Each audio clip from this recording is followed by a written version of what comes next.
அனைவருக்கும் வணக்கம். குறிப்பா என் அன்பு சகோதரிகளுக்கு அன்பான வணக்கம். வெளியே இருக்கிற ஒருத்தர் உங்களுக்கு எதிரியா இருந்தா நீங்க நிம்மதியா வாழலாம். ஆனா உங்க கணவரே உங்களை தினமும் உடைக்கிறவராய் இருந்தா அது வாழ்க்கை இல்லைங்க.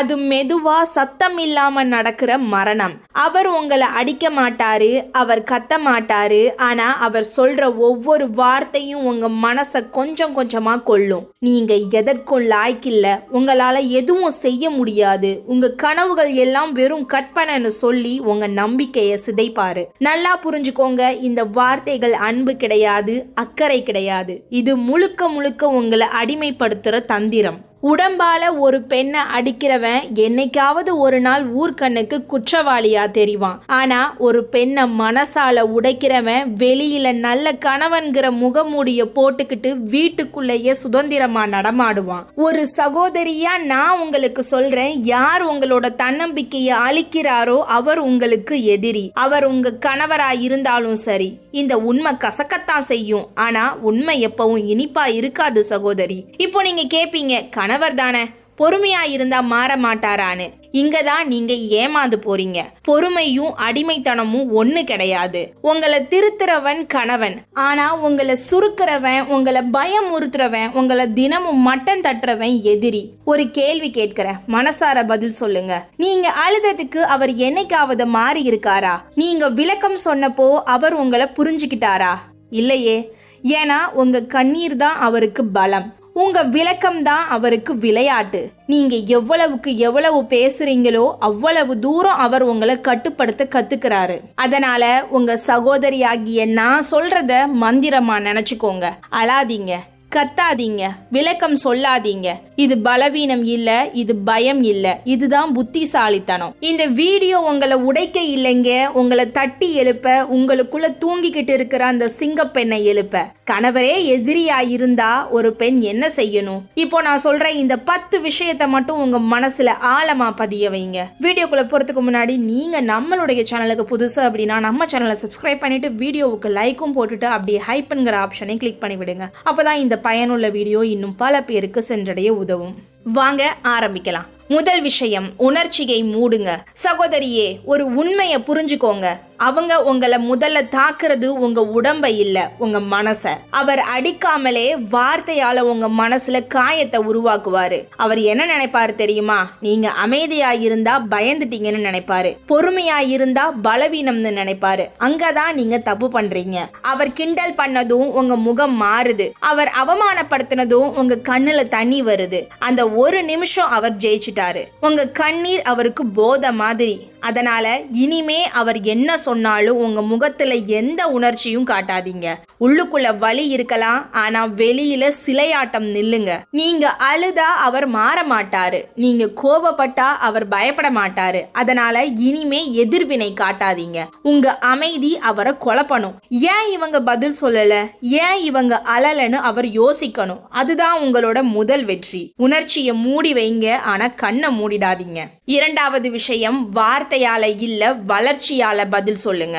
சகோதரியே, அவர் உங்களை காயப்படுத்துறப்போ அவர் விரும்புறது சண்டை கிடையாது. நீங்க உடைஞ்சு போய் நிக்கணும், நீங்க பயந்து வீட்டுக்குள்ளேயே முடங்கணும். அதுதான் அவரோட ஆசை. அதுக்கு நீங்க கொடுக்க வேண்டிய ஒரே பதில் உங்க வளர்ச்சி தான். இனிமே அவர்கிட்ட வாதம் பண்ணாதீங்க, விளக்கம் கொடுக்காதீங்க, புலம்பாதீங்க. அமைதியா உங்களை வளர்த்துக்கோங்க. புதுசா ஏதாவது கத்துக்கோங்க, உங்க அறிவை வளர்த்துக்கோங்க. முக்கியமா கையில 4 காசு சம்பாதிக்க வழி தேடுங்க.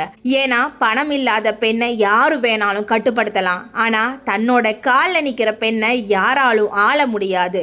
நீங்க பேசாம உயர உயர அவரோட வார்த்தைகளுக்கு மதிப்பு இல்லாம போயிடும். நீங்க வளர்ந்தா அவரோட அதிகாரம் சிதறும். இதுதான் சண்டை போடாம ஜெயிக்கிற வழி. மூணாவது விஷயம், சரியான நேரம் வரும் வரை மௌனம். ஒரு பெரிய தப்ப செய்யாதீங்க சகோதரிகளே. உடனே பதிலடி கொடுக்காதீங்க, உடனே எதையும் முடிவு பண்ணாதீங்க.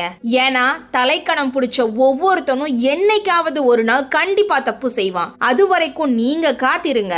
அவர் தன்னை பெரிய புத்திசாலின்னு நினைக்கிற வரைக்கும் தான் ஜாக்கிரதையா இருப்பாரு. ஆனா கர்வம் கூடும்போது அவர் தப்பு செய்வார். அந்த நேரத்துல நீங்க என்ன செய்யணும் தெரியுமா? பேசாம கவனிக்கணும். அவர் யார்கிட்ட உங்ககிட்ட என்ன பேசுறாரு, என்ன தப்பு பண்றாருன்னு எல்லாத்தையும் அமைதியா சேகரிங்க. பொறுமை இல்லாதவளால எதையும் சாதிக்க முடியாது. நீங்க உடனே கத்துனா உங்க பலம் என்னன்னு அவருக்கு தெரிஞ்சிடும். ஆனா நீங்க அமைதியா இருந்தா அவரோட பலவீனம் உங்களுக்கு தெரியும். மௌனம்ங்கிறது பயம் கிடையாது, அது தாக்குறதுக்கு முன்னாடி பாயிரத்துக்கு தயாரா இருக்கிற நிலை. சரியான நேரத்துல நாம செய்யற ஒரு செயல் 1000 வார்த்தைகளுக்கு சமம். அதனால அமைதியா இருங்க, காலம் உங்களுக்கான வாய்ப்பை கொடுக்கும். 4வது விஷயம், அமைதியான விலகல். உங்களுக்கு ஒரு ரகசியம் சொல்றேன் கேளுங்க. எதிரிக்கு எப்போ அதிக வலிக்கும் தெரியுமா? நீங்க சண்டை போடும்போது இல்ல, நீங்க அவரை மனுஷனாவே மதிக்காத போதுதான். அவர் உங்களை அசிங்கப்படுத்துறதே நீங்க ஏதாவது ரியாக்ட் பண்ணுவீங்கன்னு தான். நீங்க கோபப்பட்டாலோ அழுதாலோ அவருக்கு வெற்றி. அதனால சத்தம் இல்லாம விலகுங்க. முகத்துல கோபத்தை காட்டாதீங்க. நான் பேச மாட்டேன்னு சொல்லாதீங்க. மெதுவா ரொம்ப அமைதியா உங்க மனச அவர்கிட்ட இருந்து எடுத்துக்கோங்க. அவர் என்ன பேசினாலும் உங்களுக்கு கேட்காத மாதிரி உங்க வேலையை மட்டும் பாருங்க. உங்க உலகத்துல நீங்க பிஸியா இருங்க. அவரை நீங்க கண்டுக்காம விடுறதுதான் அவருக்கு நீங்க கொடுக்கிற பெரிய அடி. நீங்க தோத்து ஓடல, நீங்க உயரமான இடத்துக்கு போறீங்க. அதுதான் உண்மை. 5வது விஷயம், செயல்ல காட்டுங்க. அவர் உங்களை பத்தி தப்பா பேசுறப்போ நீங்க உடனே பதில் சொல்லணும்னு நினைக்காதீங்க. நீங்க உங்களை நிரூபிக்கணும்னு துடிக்காதீங்க. அங்கதான் நீங்க தோத்து போறீங்க. அவர் உங்களை திமிர் பிடிச்சவன்னு சொன்னா நீங்க அடக்கமா இருந்து காட்டுங்க. சோம்பேறின்னு சொன்னா நீங்க உழைச்சு காட்டுங்க. வாயால பேசாதீங்க, உங்க நடத்தையால பதில் சொல்லுங்க. நீங்க பேசாம இருந்தாலே ஊர் உலகம் அவர் சொல்றது பொய்னு புரிஞ்சுக்கும். உண்மையை நீங்க கத்தி சொல்ல தேவையில்லை, அது தானா வெளியே வரும். உங்க அமைதியான செயல் தான் உங்களுக்கு பாதுகாப்பு. இதுதான் சண்டை போடாம எதிரிய சிக்க வைக்கிற தந்திரம். 6வது விஷயம், நிக்காம ஓடுங்க. சகோதரி, அவர் உங்களை தடுக்க நினைக்கிறது நீங்க தோக்கணும்னு இல்ல, நீங்க அந்த இடத்துலயே நின்னுடணும்னு தான். இதுவே என் எல்லைன்னு நீங்க நம்பணும். அதுதான் அவரோட ஆசை. அதுக்கு ஒரே பதில், நீங்க நிக்காம ஓடுறது தான். சண்டை போடாதீங்க, நிரூபிக்காதீங்க, ஆனா நிக்காதீங்க. ஒவ்வொரு நாளும் கொஞ்சம் கொஞ்சமா முன்னேறுங்க. மத்தவங்க பார்க்கணும்னு அவசியமே இல்ல, கணவர் புரிஞ்சுக்கணும்னு அவசியம் இல்ல. நீங்க உங்களுக்காக வாழுங்க. நின்ன இடத்துலயே இருந்தா சுலபமா அழிச்சிடுவாங்க. ஆனா நகர்ந்துகிட்டே இருக்கிறவங்களை யாராலும் பிடிக்க முடியாது. நீங்க உயரும் போது அவரோட அதிகாரம் செல்லுபடியாகாது. இதுதான் நிரந்தரமான வெற்றி. 7வது விஷயம், மறந்துடுங்க, ஆனா மன்னிக்காதீங்க. இது கொஞ்சம் கஷ்டமான பாடம் தான். எல்லாரும் சொல்லுவாங்க, மன்னிச்சு போங்கம்மா, புருஷன் தானேன்னு. ஆனா ஒரு சகோதரியா நான் கேக்குறேன், உங்களை தினமும் உடைக்கிறவருக்கு மன்னிப்பு கொடுக்க என்ன தகுதி இருக்கு? மன்னிப்புங்கிறது திருந்துறவங்களுக்கு தான், வேணும்னே காயப்படுத்துறவங்களுக்கு இல்ல. நீங்க மன்னிச்சா மறுபடியும் செய்யன்னு அர்த்தம். அதனால மன்னிக்காதீங்க, ஆனா பழி வாங்கவும் நினைக்காதீங்க. அப்போ என்ன செய்யணும்? மறந்துடுங்க. அவரோட வார்த்தை, அவரோட அவமானம் எல்லாத்தையும் மனசுல இருந்து குப்பை மாதிரி தூக்கி போடுங்க. ஒருத்தனை ஜெயிக்கணும்னா அவனை உங்க நினப்புல இருந்தே நீக்கிடணும். நீங்க அவரை பத்தி யோசிக்காத அன்னைக்கே அவர் தோத்துட்டாரு. நீங்க உங்க வாழ்க்கைய சந்தோஷமா வாழுற அன்னைக்கே அவர் காலி. இது கோபம் இல்ல, இது முதிர்ச்சி. மன்னிச்சா நீங்க ஏமாறுவீங்க, மறந்துட்டா நீங்க சுதந்திரமாவீங்க.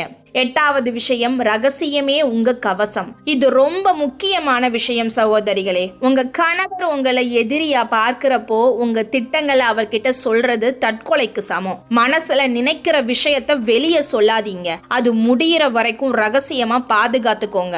இதுதான் வெற்றியோட மந்திரம். நீங்க அடுத்து என்ன செய்ய போறீங்கன்னு அவருக்கு தெரிஞ்சா அதை ஈஸியா தடுத்துடுவாரு. நீங்க படிக்க ஆசைப்பட்டா அதை அவர்கிட்ட விவாதம் பண்ணாதீங்க. படிச்சு முடிச்சிட்டு சான்றிதழை காட்டுங்க. பணம் சேர்க்கணும்னா சொல்லாதீங்க, சேர்த்துட்டு நிமிர்ந்து நில்லுங்க. உங்க கணவருக்கு நீங்க கணிக்க முடியாதவளா மாறணும். நீங்க என்ன யோசிக்கிறீங்கன்னு அவருக்கு தெரியாத வரைக்கும் உங்களை எப்படி தாக்குறதுன்னு அவருக்கு தெரியாது. இந்த ரகசியம்தான் உங்க பாதுகாப்பு கவசம். உங்க வெற்றி சத்தமா இருக்கட்டும், ஆனா உங்க உழைப்பு ரகசியமா இருக்கட்டும். 9வது விஷயம், குற்ற உணர்வை தூக்கி எறிங்க. சகோதரி, இது ரொம்ப நுணுக்கமான விஷயம். உங்களை உடைக்கிற கணவர் செய்யற பெரிய தந்திரம் என்ன தெரியுமா?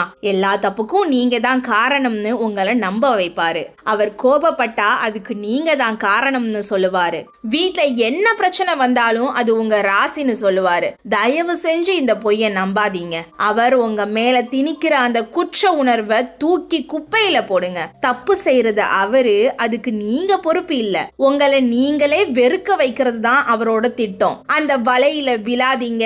நீங்க நல்லவங்க, நீங்க திறமையானவங்க. இத முதல்ல நீங்க நம்புங்க. 10வது விஷயம், உங்க மகிழ்ச்சி உங்க கையில. இதுதான் இருக்கிறதுலயே பெரிய ஆயுதம் சகோதரி.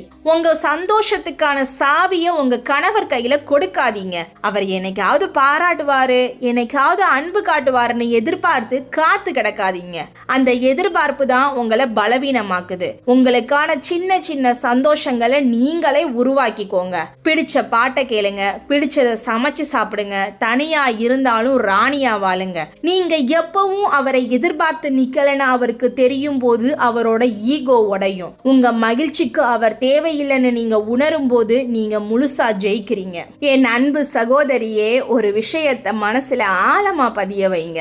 உறவுங்கிற பேர்ல யாரையும் உங்களை உடைக்க விடாதீங்க. கணவனாயிருந்தாலும் சரி, யாராயிருந்தாலும் சரி. உங்க நம்பிக்கையை மிதிக்கிறவன் உங்க வாழ்க்கையில இருக்க தகுதியற்றவன். வீட்டுக்குள்ள இருக்கிற எதிரி தான் ரொம்ப ஆபத்தானவன். அதனால எச்சரிக்கையாயிருங்க. நான் சொன்னதெல்லாம் பழிவாங்க இல்ல, உங்களை காப்பாத்திக்க. அமைதியாயிருங்க, ஆனா அடங்கி போகாதீங்க. மௌனமாயிருங்க, ஆனா முட்டாளாயிருக்காதீங்க. பொறுமையாயிருங்க, ஆனா உங்களை நசுக்க விடாதீங்க. நீங்க ஒரு ராணிங்க. உங்களுக்குன்னு ஒரு கெத்து இருக்கு.